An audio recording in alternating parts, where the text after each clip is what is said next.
প্রিয় শিক্ষার্থীবৃন্দরা, Imran's math academy YouTube চ্যানেলের পক্ষ থেকে তোমাদের জানাই আন্তরিক শুভেচ্ছা ও অভিনন্দন।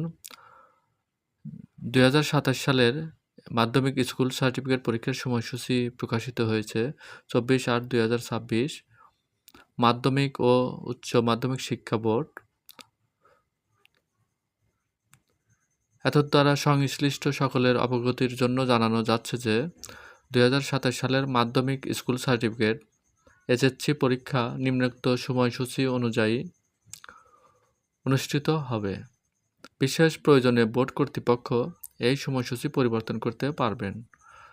আমাদের প্রথম পরীক্ষাটি হচ্ছে বাংলা আবশ্যিক প্রথম পত্র, তারিখ 14/3/2027, অর্থাৎ মার্চের 14 তারিখে।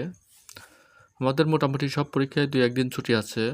21 তারিখের পর 22 তারিখে ছুটি নেই। সেটি বিষয় হচ্ছে তথ্য ও যোগাযোগ প্রযুক্তি। এই হচ্ছে পরীক্ষার রুটিনটি আমার কমেন্ট বক্সে দেওয়া থাকবে, তোমরা ডাউনলোড করে নিবে। ধন্যবাদ, সবাই ভালো থাকবে।